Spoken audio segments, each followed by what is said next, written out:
Hi friends, എല്ലാവർക്കും ഗ്രീനാസ് കിച്ചണിലേക്ക് സ്വാഗതം. അപ്പോൾ ഇന്ന് ഞാൻ തയ്യാറാക്കാൻ പോകുന്നത് ഒരു നാടൻ എറിശ്ശേരിയുടെ റെസിപ്പിയാണ്. ഇതിലിപ്പോൾ ഞാൻ ചേനയും അതുപോലെ വൻപയറുമാണ് ഉപയോഗിച്ചിരിക്കുന്നത്.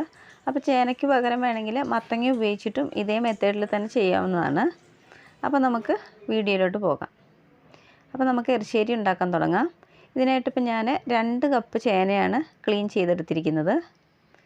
പിന്നെ ഇതിലേക്ക് വേണ്ടത് വൻപയറാണ്. അപ്പോൾ വൻപയർ ഞാനൊരു 3/4 കപ്പ് വേവിച്ച് വെച്ചിട്ടുണ്ട്, നേരത്തെ വേവിച്ചെടുത്ത് വെച്ചിട്ടുണ്ട്. ഇനി നമുക്കിതിലേക്കൊരു അരപ്പ് തയ്യാറാക്കണം.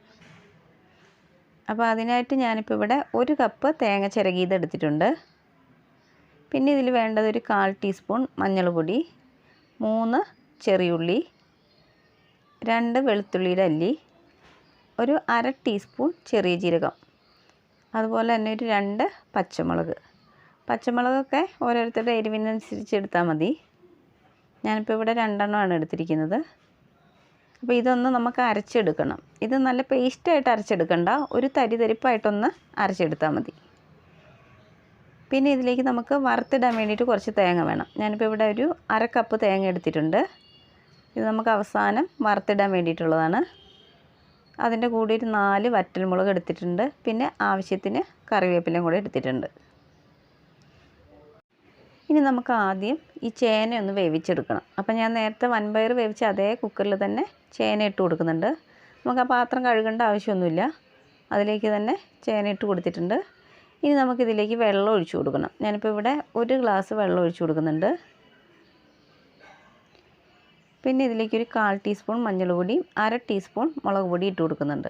പിന്നെ കുരുമുളക് പൊടി വേണമെങ്കിൽ ഒരു 1/4 ടീസ്പൂണും കൂടി ഇട്ട് കൊടുക്കുക കേട്ടോ. ഞാനിപ്പോൾ കുരുമുളക് പൊടി ഇട്ട് കൊടുക്കുന്നില്ല. പിന്നെ ഇതിലേക്ക് വേണ്ട ഉപ്പും കൂടെ ഇട്ട് കൊടുക്കാം. ഇതിന് നമുക്ക് നന്നായിട്ടൊന്ന് ഇളക്കി കൊടുക്കാം. പിന്നെ വേണമെങ്കിൽ ഇത് ചട്ടിയിലോ അല്ലെങ്കിൽ പാത്രത്തിലോ വെച്ചിട്ടും വേവിച്ചെടുക്കാം കേട്ടോ. ഞാനിപ്പോൾ എളുപ്പത്തിന് വേണ്ടിയിട്ടാണ് കുക്കറിൽ ചെയ്യുന്നത്. ഇതിന് നമുക്ക് അടച്ച് വെച്ചിട്ട് ഒരു 4 വിസിൽ വരുന്നവരെ ഒന്ന് വേവിച്ചെടുക്കാം.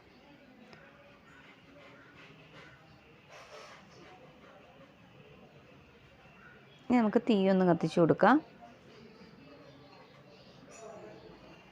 അതിനുശേഷം ഞാൻ ഇതിലേക്ക് വേണ്ട അരപ്പൊന്ന് തയ്യാറാക്കി എടുത്തിട്ടുണ്ട്. അപ്പോൾ ഇതുപോലെ തരിതരിപ്പായിട്ടാണ് അരച്ചെടുത്തിരിക്കുന്നത്. നല്ല പേസ്റ്റായിട്ട് അരച്ചെടുക്കേണ്ട ആവശ്യമില്ല, എങ്കിലും അത്യാവശ്യം അരയുകയും വേണം. അപ്പോൾ ഞാൻ ചേനയൊക്കെ ഇപ്പം നന്നായിട്ട് വേവിച്ചെടുത്തിട്ടുണ്ട്. അപ്പോൾ ഞാൻ ചേന ഒരു ചട്ടിയിലേക്ക് മാറ്റിയിട്ടുണ്ട്. ഇതിന് നമുക്ക് നന്നായിട്ടൊന്ന് കുത്തി ഉടച്ചു കൊടുക്കാം.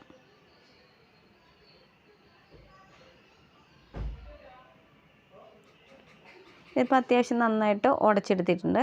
ഇനി നമുക്കിതിലേക്ക് നമ്മൾ വേവിച്ച് വെച്ച വൻപയർ ഇട്ട് കൊടുക്കാം. ഇനി നമുക്ക് തീ കത്തിച്ച് കൊടുക്കാം. ഇനി നമ്മൾ നേരത്തെ തയ്യാറാക്കി വെച്ചിരിക്കുന്ന അരപ്പ് ഇതിലേക്ക് ഒഴിച്ചു കൊടുക്കാം.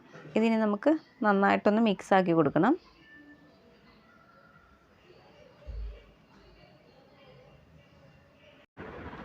ഇനി നമുക്ക് തേങ്ങയുടെ അരപ്പിലേക്കുള്ള ഉപ്പും കൂടെ ചേർത്ത് കൊടുത്തിട്ട് ഇത് നന്നായിട്ടൊന്ന് ഇളക്കി കൊടുക്കാം. ഇതിന് നമുക്ക് അടച്ച് വെച്ചിട്ടൊരു 3-4 മിനിറ്റ് ഒന്ന് വേവിച്ചെടുക്കാം. ആ തേങ്ങയുടെ പച്ചച്ചൊവയൊക്കെ ഒന്ന് മാറണം. ഇപ്പം നമ്മുടെ അരപ്പൊക്കെ നന്നായിട്ട് തിളച്ച് വന്നിട്ടുണ്ട്. ഇനി ഒന്ന് ഇളക്കി കൊടുക്കാം.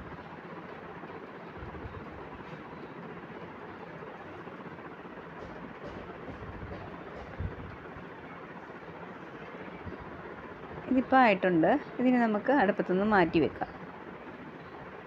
ഇനി നമുക്കിതിലേക്ക് തേങ്ങ വറുത്തിടണം. അപ്പോൾ ഞാൻ അടുപ്പത്തൊരു ഇരുമ്പ് ചട്ടി വെച്ച് കൊടുത്തിട്ടുണ്ട്. ഇതിലേക്ക് ഇനി നമുക്ക് വെളിച്ചെണ്ണ ഒഴിച്ചു കൊടുക്കാം. നാടൻ കറി ആയതുകൊണ്ട് വെളിച്ചെണ്ണ ചെയ്യുന്നതായിരിക്കും കുറച്ചുകൂടെ നല്ലത്.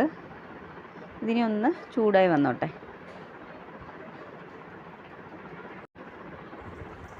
ഇപ്പോൾ നമ്മുടെ എണ്ണയൊക്കെ നന്നായിട്ട് ചൂടായി വന്നിട്ടുണ്ട്. ഇനി നമുക്കിതിലേക്ക് 1 ടീസ്പൂൺ കടുക് ഇട്ട് കൊടുക്കാം.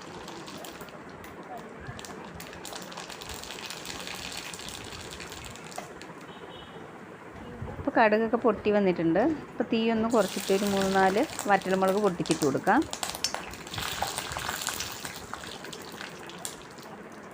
ഇനി നമുക്കിതിലേക്ക് തേങ്ങ ചേർത്ത് കൊടുക്കാം.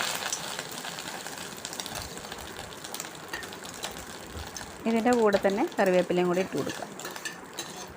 ഇതിനി ഒരു ഗോൾഡൻ ബ്രൗൺ ആകുന്നതുവരെ നന്നായിട്ടൊന്ന് വറുത്തെടുക്കാം.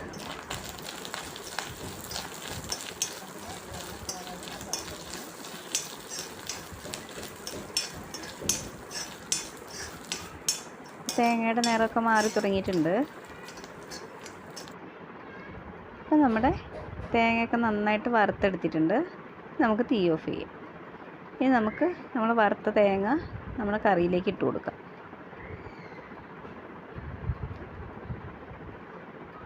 പിന്നെ പുതിയതായിട്ട് എൻ്റെ ചാനൽ കാണുന്ന ആരെങ്കിലും ഉണ്ടെങ്കിൽ പ്ലീസ് ഒന്ന് സബ്സ്ക്രൈബ് ചെയ്യണേ.